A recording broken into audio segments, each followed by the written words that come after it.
Сәлем достар, қалайсыздар, амансыздар ма? Бүгін мен сіздерге сынық мүйіз құрағының жасалу жолдарын көрсететін боламын. Менімен бірге болыңыздар. Ал кеттік. Бізге керекті заттар, мен 2 түсті матовый билер таңдап алдым. Бөз, сызғыш, қалам және тігін машинасы керек болады. Видеодан көріп тұрғаныңыздай Versace құрағына ұқсас құрақ түрін тігеміз. Дәл осындай құрақтың 5-еуін пайдаланатын боламыз. Versace құрағының тігілу жолдарын міндетті түрде жоғарғы сілтемесін тастап кететін боламын. Ал енді бөздің дәл ортасын анықтап аламыз. 4-6 болатын 2 түсті матаны бір-біріне беттестіріп, дәл ортасын анықтап, бөзіміздің дәл ортасына тігеміз. Егер де сіздер жаңадан енді бастап тігіп келе жатқан тігінші болсаңыздар, инемен шаншып алғандарыңыз дұрыс. Лапканы шетінен 1 сантиметрдей қашықтықта қойдым және солай тіктім. Келесі құрағын үстіндегі матаның түсіне байланысты тігеміз. Үстіндегі мата көк түсті болғаннан кейін мен көк түсті тіктім. Енді Versace құрағы сияқты қарама-қарсы тігеміз. Сол кезде үстіңгі мата ақ болды. Енді ақ матаны тігеміз.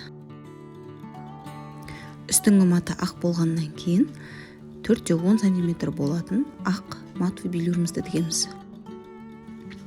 Енді үстіндегі мата көк мата болды. Енді қалған 4-10 см болатын көк матовый билюрімізді тігеміз. Жиегін айналдыра тігіп шығамыз.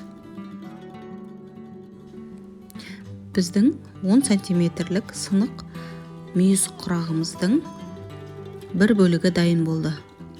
Бізге дәл осындай сынық мүйіз құрағынан 5 дана қажет. Артық маталарын кесіп тастаймыз. Енді қалай тігетінімізді көрсетіп орналастырып алайық.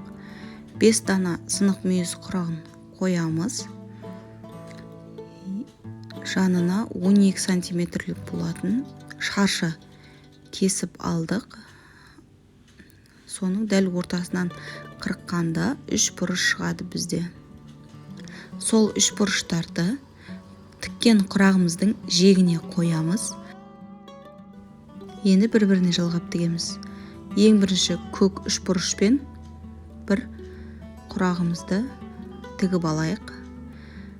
Видеодан көріп тұрғаныңыздай құрағымыз бен 3 бұрышымыздың бұрыштары бір-біріне сәйкес келу керек. Дәл осылай қалған бөліктері де бір-біріне сәйкес келіп тігіледі. Енді екінші бөлігін тігейік. Ол да бірінші бөлік тәріздес тігіледі. Бұрыш-бұрышымен видеодан көріп тұрғаныңыздай тіксеңіздер дәл сынық мүйіз құрақ шығады. Енді бірінші бөлік пен екінші бөлікті қосып тігіп алайық. Дәл осылай қалған бөліктері де тігіледі.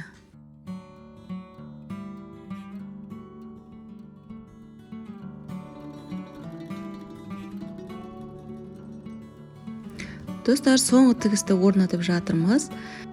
Бізде осындай әдемі сынық мүйіз құрағы шықты, достар. Достар, егер де менің жасап жатқан жұмысым сіздерге ұнап жатса, каналыма кіріп, лайк басып, комментарий жазып, арнама тіркеліңіздер.